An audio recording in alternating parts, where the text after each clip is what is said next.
Bismillahirrahmanirrahim. Assalamualaikum warahmatullahi wabarakatuh. Innal hamdalillah, segala puji bagi Allah. Nahmaduhu wa nasta'inuhu wa nastaghfiruh. Kita memujinya, memohon pertolongan dan ampunan kepadanya. Wa na'udzubillahi min syururi anfusina. Kita berlindung kepada Allah dari kejahatan-kejahatan diri kita. Wa min syai'ati a'malina, dan dari kejelekan amal perbuatan kita. May yahdihillahu fala mudhillalah. Barang siapa yang Allah berikan petunjuk, maka tidak ada yang dapat menyesatkannya. Wa may yudlilhu fala hadiyalah. Dan barang siapa yang Allah sesatkan, maka tidak ada yang dapat memberikan petunjuk kepadanya. Wa asyhadu an la ilaha illallah wahdahu la syarikalah. Dan aku bersaksi bahwa tidak ada Tuhan yang berhak disembah kecuali Allah yang Maha Esa. Wa asyhadu anna Muhammadan abduhu wa rasuluh. Dan aku bersaksi bahwa Nabi Muhammad adalah hamba dan utusannya. Wa qala Allah Ta'ala fi kitabihil karim. Dan Allah yang Maha Tinggi berfirman dalam kitabnya yang mulia. Ya ayyuhalladzina amanu taqullaha haqqa tuqatih. Wahai orang-orang yang beriman, bertakwalah kepada Allah dengan sebenar-benar takwa kepadanya. Wala tamutunna illa wa antum muslimun. Dan janganlah sekali-kali kamu mati melainkan dalam keadaan Islam. Di ayat yang kedua, qala Allah Ta'ala, ya ayyuhan nasu taqu rabbakumul ladzi khalaqakum min nafsin wahidah wa khalaqa minha zawjaha wa bassa minhuma rijalan katsiran wa nisaa. Wahai sekalian manusia, bertakwalah kepada Tuhanmu yang telah menciptakan kamu dari yang satu, yaitu Adam alaihi salam, dan daripadanya Allah menciptakan pasangannya, yaitu Hawa alaihi salam, dan telah banyak memberikan keturunan laki-laki dan perempuan dari keduanya. Wattaqullaha allazi tasaaluna bihi wal arham, innallaha kana 'alaikum raqiba. Dan bertakwalah kepada Allah serta jagalah hubungan silaturahim. Sesungguhnya Allah selalu menjaga dan mengawasi kalian. Dan di ayat yang ketiga, qala Allah Ta'ala, ya ayyuhalladzina amanu taqullaha wa qulu qawlan sadida. Wahai orang-orang yang beriman, bertakwalah kamu kepada Allah dan katakanlah perkataan yang benar. Yuslih lakum a'malakum wa yaghfir lakum dzunubakum. Niscaya Allah akan memperbaiki bagimu amalan-amalanmu dan mengampuni bagimu dosa-dosamu. Wa may yuti'illahu wa rasulah faqad faza fawzan 'azima. Dan barang siapa yang mentaati Allah dan Rasulnya, maka sesungguhnya ia telah mendapatkan kemenangan yang besar.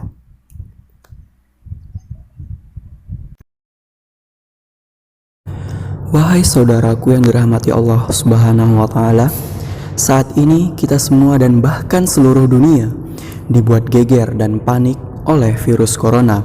Peningkatan jumlah kematian akibat virus corona terus meningkat setiap harinya. Pada hari Jumat 24 Maret tahun 2020 tercatat ada 2.712.425 kasus corona di seluruh dunia.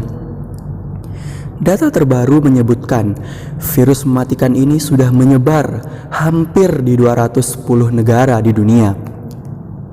Dan saat ini Indonesia menempati peringkat pertama dengan angka kematian tertinggi karena virus COVID-19 di Asia Tenggara dengan jumlah kasus 7.775 positif, 960 sembuh, dan 647 kematian. Dan sebelum masuk ke pembahasan, saya akan menampilkan suatu video sebagai intermezzo dan penggiring opini untuk Di beberapa daerah di Indonesia masih terjadi penolakan pemakaman jenazah positif COVID-19. Ketakutan dan kecemasan terkait penularan menjadi alasan utama penolakan. Tak sedikit jenazah akhirnya dikembalikan ke rumah sakit hingga dimakamkan di tempat lain. Hal ini berbeda dengan yang terjadi di kota Madinah, Arab Saudi. Ramai soal penolakan jenazah COVID-19, mereka justru sangat memuliakan korban yang wafat akibat wabah dengan mengkuburkan jenazah di pemakaman Baqi samping Masjid Nabawi. Mereka menganggap saudara muslim yang wafat akibat COVID-19 bisa jadi dosa-dosanya telah diampuni Allah Subhanahu wa Ta'ala. Bahkan penyebab itu memungkinkan mereka telah diterima sebagai syahid di sisinya. Mendapat respon positif dari warganet, kini tindakan tersebut ramai di berbagai media sosial. Lantas, apakah penolakan jenazah positif COVID-19 masih akan kembali terjadi di ranah Ibu Pertiwi?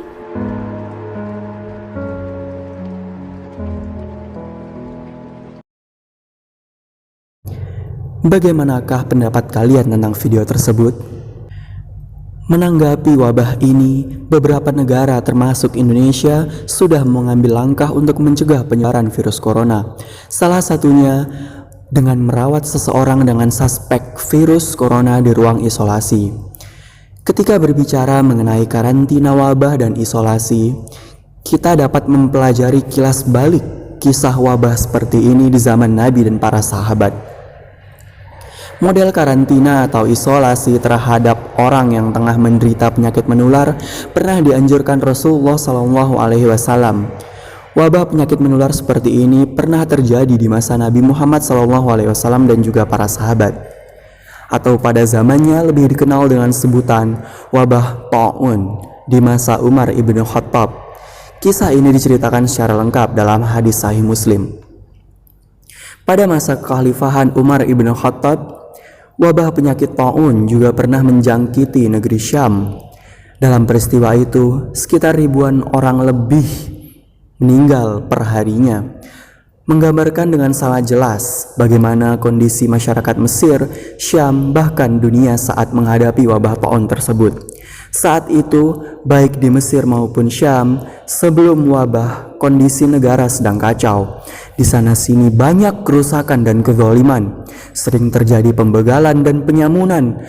Urusan negara banyak diselesaikan dengan uang, atau yang saat ini dapat kita kenal sebagai kasus korupsi. Sebelum menyebar ke Mesir dan Syam, awalnya yang terjangkit lebih dahulu adalah negeri Qan, Tibris, Khuta, Mongol, India, hingga sampai ke benua Cina, dan masih banyak negeri lainnya yang terkena. Begitu menakutkannya wabah di negeri non-muslim kala itu, sampai-sampai orang Ciprus membunuh tawanan muslim dari Ba'da Hasyar hingga Maghrib. Karena mereka khawatir jika penduduk negeri Ciprus mati semua, maka wilayahnya akan dikuasai oleh muslim. Saat itu yang menjadi korban bukan hanya manusia, tetapi juga hewan, baik itu hewan ternak maupun hewan liar. Sebagai contoh, ada burung yang memakan bangkai ikan nelayan di laut yang terkena wabah. Kemudian tak lama, kawanan burung itu pun mati. Kondisinya saat itu memang benar-benar mencekam. Jumlah korban berbeda-beda. Khusus yang mati misalnya dalam sehari, angka kematian bisa mencapai 1.000 hingga 20.000 kasus kematian. Dalam sebulan ada yang mencapai 200.000 jiwa direnggut ataupun meninggal. Adapun jumlah total selama wabah masing-masing daerah sangat bervariatif. Ada yang 15.000, 20.000, 200.000 hingga 400.000 jiwa. Itu baru yang meninggal. Adapun korban yang terinfeksi virus bisa sampai jutaan. Wabah tersebut tersebar melalui angin. Orang yang terkena angin akan tertular. Biasanya akan merasa panas dan tumbuh jamur virus dalam tubuhnya. Penularannya pun sangat cepat. Hanya menyentuh badan korban, langsung bisa terjangkit. Orang yang tertular dan terkena wabah ini biasanya langsung muntah darah, menjerit, kemudian meninggal dunia. Yang memandikan jenazah seorang wanita yang terkena wabah tanpa menunggu lama, saat kulitnya menyentuh badan jenazah tersebut, ia langsung tertular dan akhirnya meninggal dunia.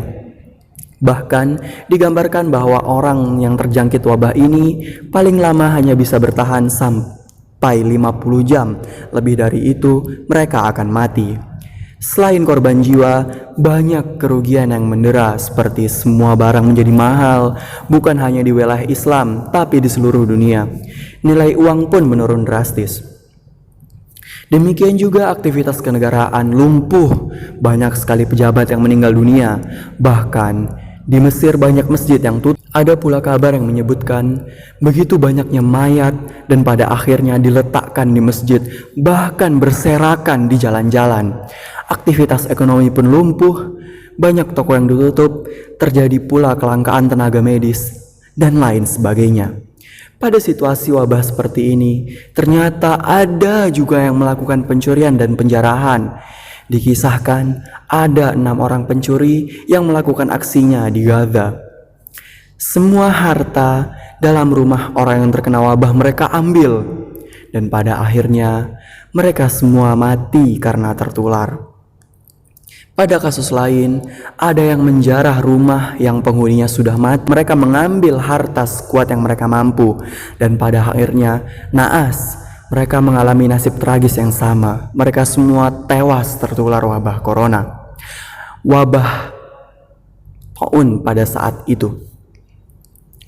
Wahai saudaraku yang dirahmati Allah, dan ada kisah lain yang pernah terjadi kurang lebih pada tahun 17 hingga 18 Hijriah pada masa kekuasaan Umar ibn Khattab yang dikenal dengan Ta'un Amwas, yakni wabah yang terkenal di daerah Amwas. Itu kurang lebih terjadi di sekitar tahun 639 Masehi. Pada waktu itu, korban yang meninggal di daerah tersebut kurang lebih 20.000 sampai 25.000 jiwa. Dan pada saat itu kebutuhan kaum muslimin sedang terdesak karena kaum muslimin sedang berperang menghadapi kaum Romawi. Umar bin Khattab keluar dengan pasukan besarnya menghadapi Romawi untuk menaklukkannya agar bisa menerima Islam. Dan pada saat itu Umar hendak masuk ke suatu lokasi. Ada informasi yang sampai kepada beliau bahwa ada wabah taun di daerah tersebut, wabah yang mematikan di dalamnya. Maka Umar pun menahan seluruh pasukannya dan bermusyawarah kepada para sahabatnya. Kira-kira apa yang harus mereka lakukan? Umar pun memulai musyawarahnya dengan bertanya, apakah kita akan masuk lalu kita bertawakal kepada Allah, kena ya sudah, nggak kena ya tidak apa-apa, atau kita tidak masuk lalu kita dianggap lari dari takdir Allah? Kesimpulannya, pada saat itu ada sahabat Nabi yaitu Abu Ubaidah bin Jarrah radhiyallahu anhu dan Mu'adz bin Jabal radhiyallahu anhu di sampingnya, dan mereka pun seraya berkata, "Wahai Amirul Mukminin, apakah Anda lari dari takdir Allah?" Lalu Umar pun membalas, "Bagaimana kalau seandainya kau punya gembalaan, lalu engkau menemukan ada 2 buah lembah.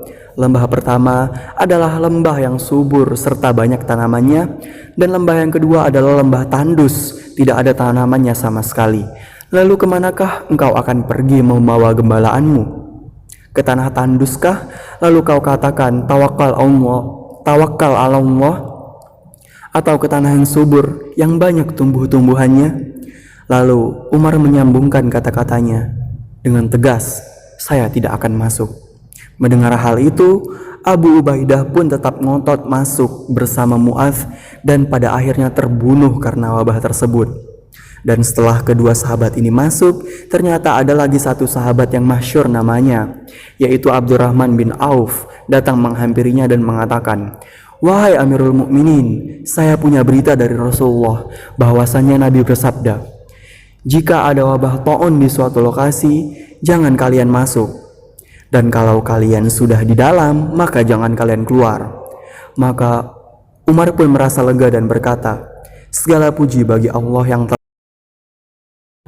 Wahai saudaraku yang dirahmati Allah Subhanahu wa Ta'ala, ketahuilah, sebagai seorang mukmin sejati, kita wajib meyakini tidak ada sesuatu pun di alam semesta ini, baik di langit maupun di bumi, di gunung ataupun di lautan, yang terjadi di luar kehendak Allah Subhanahu wa Ta'ala. Allah telah mencatatnya ke dalam kitab Lauhul Mahfuz. Allah menghendakinya terjadi dan Allah pula yang menciptakannya. Allah yang menciptakan virus tersebut, makhluk kecil tersebut, dan Allah berencana seperti itu pasti atas dasar nikmat dan hikmah yang agung. Ada sebagian hikmah yang bisa kita ketahui sebagai seorang hamba, dan masih banyak sekali hikmah-hikmah Allah dari setiap kejadian yang tidak hambanya ketahui. Rencana Allah selalu baik untuk hambanya karena mengandung hikmah yang sangat sempurna. Allah berbuat atas dasar hikmah yang maha bijak, maha sempurna, dan maha adil. Allah menciptakan makhluk kecil bernama COVID-19 ini untuk menunjukkan kekuasaan Allah yang maha kuat. Coba Anda bayangkan dan renungkan. Allah tidak perlu hal yang besar untuk menjadikan dunia ini goncang dan heboh. Tidak perlu hal yang besar untuk menggegerkan dunia ini. Cukup dengan makhluk kecil yang tidak kasat mata, yang hanya bisa dilihat dengan mikroskop yang canggih dengan perbesaran hingga ratusan kali. Cukup dengan makhluk sekecil itu. Luar biasa kekuasaan Allah Subhanahu wa Ta'ala. Harusnya ini menyadarkan kita betapa kerdilnya kita, betapa lemahnya kita di hadapan Allah Subhanahu wa Ta'ala, dan betapa agung, betapa perkasanya Allah Subhanahu wa Ta'ala di atas makhluknya. Dan seharusnya ini menjadikan kita lebih tunduk dan takut kepada Allah, serta menjadikan kita kembali bertakwa dan berserah. Tidak ada tempat kembali, tidak ada tempat memohon keselamatan kecuali kepada Allah Sang Khalik. Ketika kita kedatangan musuh sesuatu makhluk ataupun segala hal yang menakutkan kita, kita berlari dari hal tersebut mencari pertolongan. Namun tidak ada tempat berlari kecuali kepada Allah Subhanahu wa Ta'ala. Ketika kita takut kepada makhluk, kita akan lari dari hal tersebut. Namun tidak demikian untuk lari dari Al-Khaliq, yaitu Allah Subhanahu wa Ta'ala Sang Pencipta. Allah Maha mengetahui segala perkara, termasuk virus ini. Allah mengetahui berapa jumlahnya sekarang yang menyebar. Allah tahu di mana mereka berada, bagaimana mereka menyebar, dan pada siapa virus ini akan menimpa. Allah tahu dengan detail karena Allah lah yang menciptakannya. Maka jika kita ingin kembali dan memohon pertolongan, kita harus meminta perlindungan dari wabah ini hanya kepada Allah Subhanahu wa Ta'ala. Di mana hari ini, saat ini sedang heboh wabah corona. Wabah ini terus berkembang. Hanya Allah yang mengetahui kapan diangkatnya. Ada pandangan Islam tentang bagaimana harusnya setiap muslim menghadapi wabah dan penyakit ini. Dan kita saat ini harusnya mempelajari masalah tersebut. Yang perlu kita garis bawahi bahwa seluruh yang ada di bumi ini sudah Allah takdirkan jauh sebelum penciptaan manusia. Masya Allah, dengan adanya corona maka banyak hikmah yang dapat kita ambil, yaitu manusia menjadi tahu ketika mereka mempunyai suatu masalah mereka menjadi sangat kecil karena ada masalah yang jauh lebih besar yang akan mereka hadapi. Dan janganlah terlalu berlebihan dalam bergembira melampaui apa yang kalian rasakan saat ini ataupun ketika kalian merasa sangat gembira, karena Allah tidak suka orang yang sombong dan terlalu bergembira. Pelajaran yang sangat besar bagi orang beriman adalah bagaimana mereka meyakini tentang takdir Allah, bahwa Allah mampu melakukan apa saja. Allah sudah menenggelamkan Fir'aun sebelumnya. Allah hancurkan Fir'aun di Laut Merah. Dan Allah hancurkan Raja Namrud dengan seekor lalat. Kaum Lut, kaum Ad, dengan postur tubuhnya yang sangat besar dan kuat, Allah binasakan mereka dengan tiupan angin. Dan sekian banyak contoh dalam masalah ini. Dan bukanlah Allah sudah menurunkan banyak virus sebelum ini, seperti taun pada zaman Nabi, virus DBD, HIV, dan masih banyak yang lainnya. Dan Allah menurunkan semua itu sebagai pelajaran agar manusia dan orang beriman tahu bahwa Allah dapat berkehendak apa saja, dan itu berputar dalam rencana dan kemahaadilan Allah Subhanahu wa Ta'ala. Allah tidak mungkin menyusahkan hambanya tanpa ada hikmah-hikmah, dan mungkin manusia belum bisa menjangkau dan memikirkan hikmah tersebut. Di antara hikmah besar lainnya, di mana seluruh dunia sangat berubah dan peduli terhadap kebersihan. Bayangkan saja jika corona ini tidak terjadi, maka manusia akan sangat jorok dan kotor. Sekarang coba Anda lihat sekeliling Anda dan seluruh dunia. Semua harus dibersihkan, tangan dicuci, segala lingkungan disemprot disinfektan. Sebenarnya tanpa menunggu penyakit ini pun semua itu harus dijaga. Kalau hal ini tidak terjadi secara massal, apakah seluruh dunia akan lebih peduli terhadap kebersihan? Belum tentu. Maka ini termasuk salah satu hikmah dan pelajaran bagi orang kafir, sekaligus peringatan bagi mereka, sebagaimana munculnya virus ini pertama kali di Cina. Sebagaimana kita ketahui bahwa mayoritas orang Cina adalah kaum komunis yang tidak percaya sama sekali adanya Tuhan. Dengan demikian Allah datangkan virus ini, di mana virus ini pun tidak nampak, tapi dapat kita rasakan. Dan banyak hal yang kita rasakan setiap harinya, namun tidak nampak, seperti rasa senang, rasa sedih, kecewa, marah, dan bahagia, serta perasaan lainnya bergejolak setiap saat. Ia tidak nampak, namun kita dapat merasakannya. Maka hal ini dapat menjadi pelajaran bagi orang kafir. Ini hikmah yang sangat besar yang dapat kita ambil. Itu adalah salah satu poin penting yang dapat kita ambil dari takdir Allah Subhanahu wa Ta'ala saat ini. Sebagai bentuk kesimpulan, silahkan melihat video yang akan saya tampilkan setelah ini. Dari video tersebut, bagaimanakah pendapat Anda? Ada hikmah di balik setiap peristiwa. Ungkapan ini dirasa tepat untuk menggambarkan apa yang terjadi di Belanda.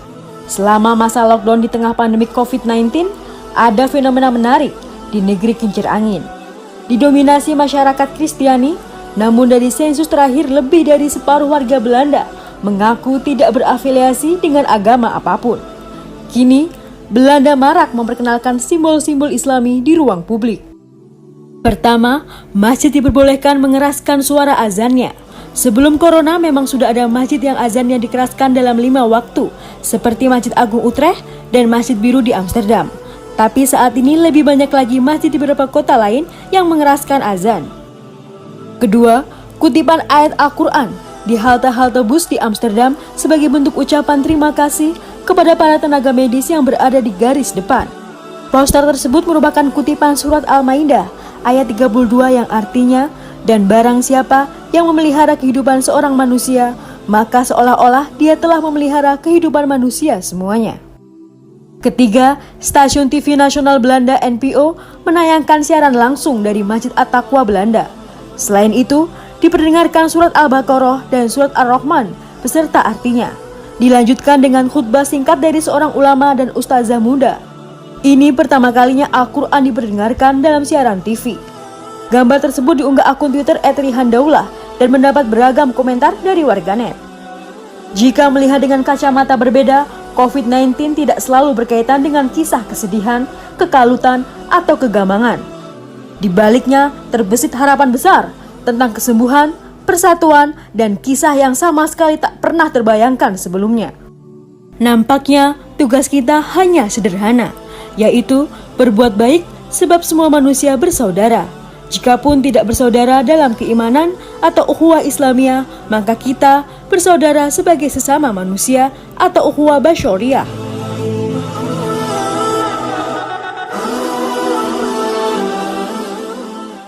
Islam mengajarkan kepada kita bahwa kaum muslimin harus kembali kepada agama dalam menghadapi masalah, di antaranya wabah dan penyakit-penyakit tersebut. Yang pertama adalah larangan Islam untuk mendatangi lokasi yang pada dasarnya terdapat wabah, apapun wabahnya, termasuk corona seperti zaman sekarang. Dan memang secara otomatis manusia sekarang sudah banyak khawatir dan saat ini sudah takut untuk pergi ke negara-negara lain. Dan bahkan banyak negara menutup akses portal untuk masuk ke negaranya. Pada dasarnya ketentuan seperti ini sesuai.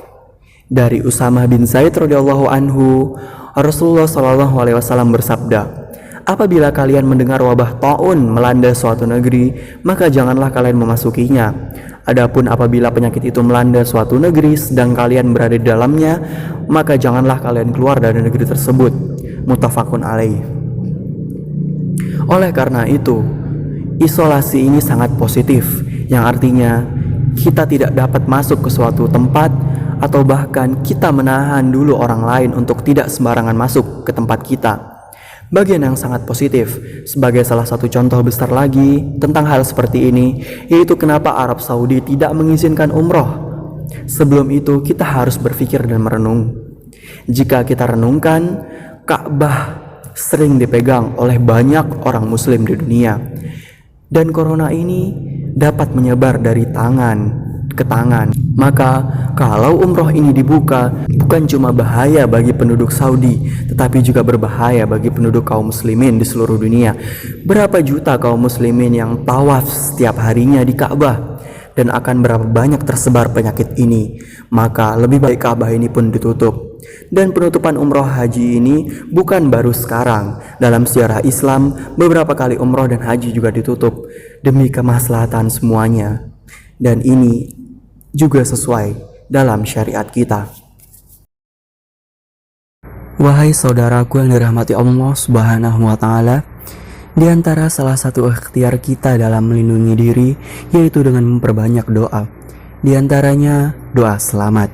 Doa ini sebenarnya sangat penting untuk kita munajatkan setiap hari karena memiliki arti yang bermanfaat.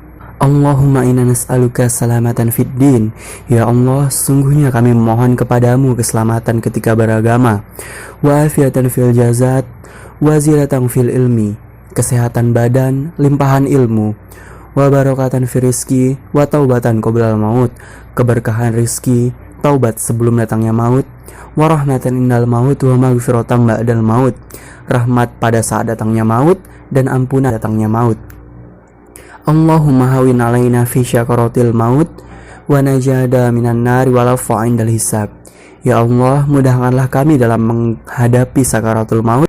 Berikanlah kami keselamatan dari api neraka dan ampunan pada saat hisab.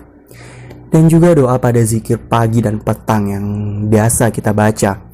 Bismillahirrahmanirrahim, la yadhurru ma'asmihi syai'un fil ardi wala fis sama'i wa huwas samiul alim.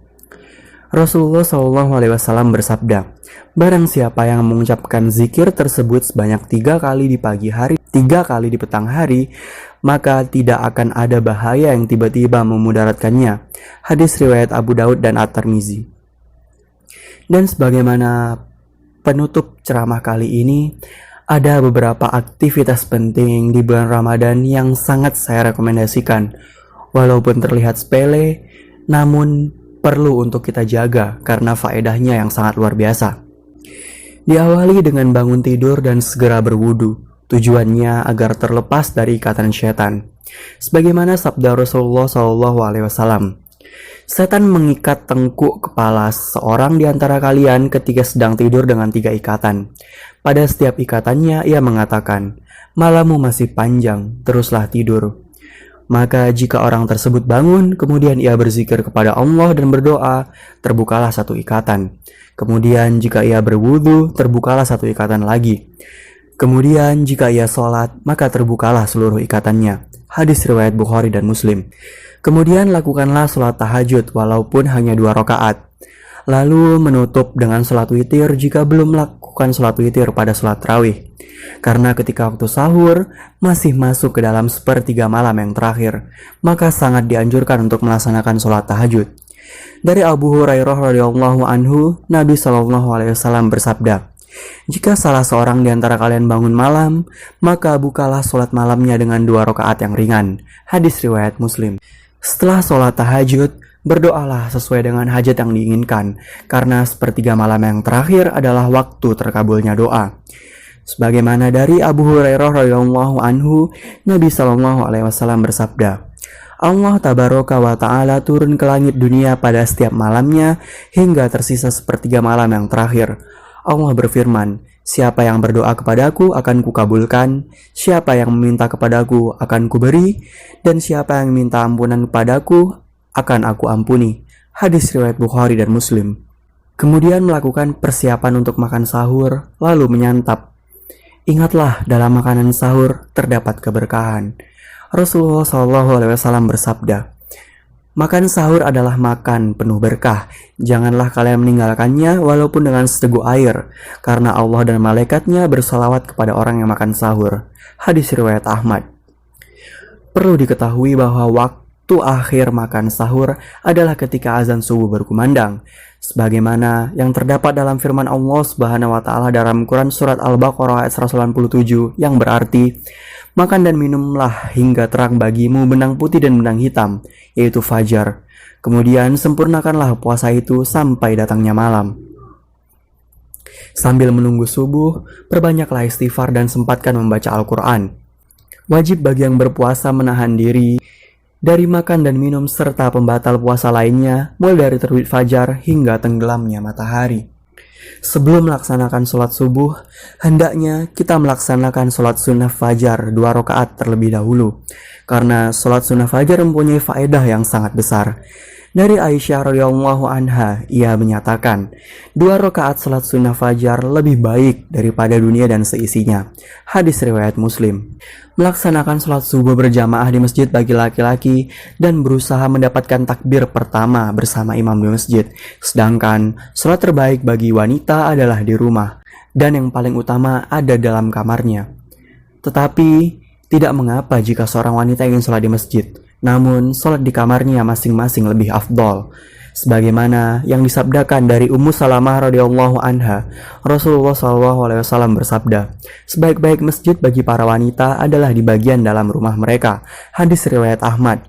Dan dari Ibnu Mas'ud radhiyallahu anhu, Nabi SAW bersabda, sholat seorang wanita di kamar khususnya untuknya lebih afdol daripada sholatnya di ruang tengah rumahnya. Hadis riwayat Abu Daud.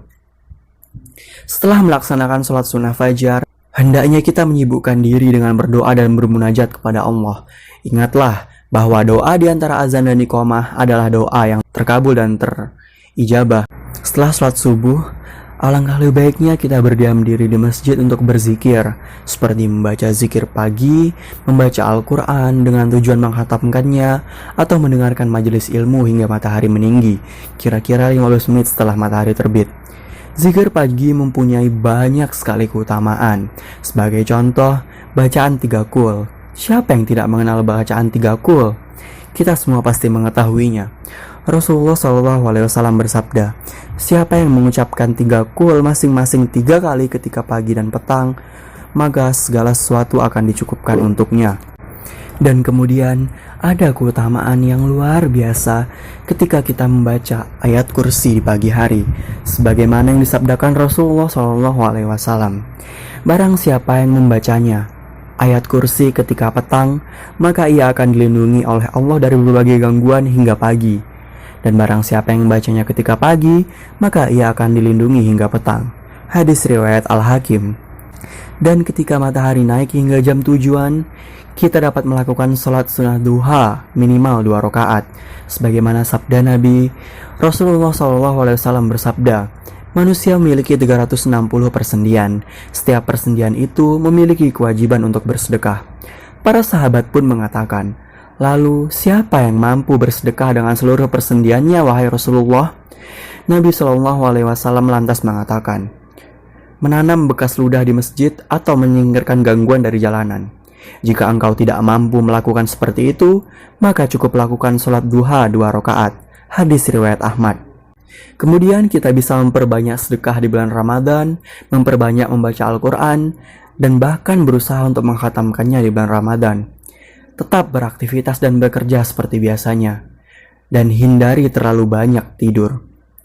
Menjelang zuhur, sempatkanlah diri kita untuk tidur siang walaupun sesaat. Tidur seperti ini disebut qailullah.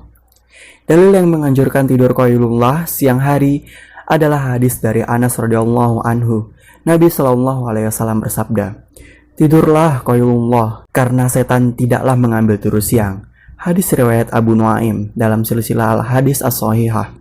Kemudian sibukkanlah diri dengan doa ketika menunggu berbuka, karena waktu sebelum berbuka adalah waktu yang mustajab untuk berdoa.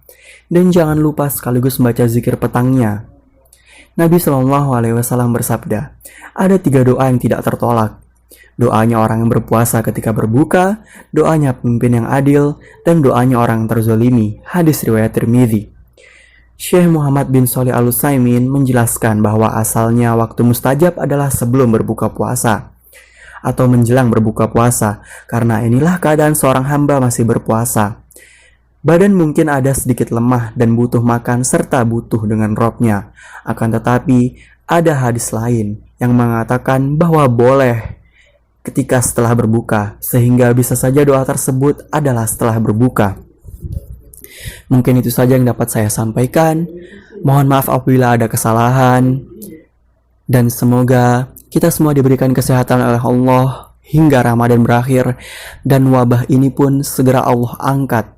Wabillahi taufiq wal hidayah. Wassalamualaikum warahmatullahi wabarakatuh.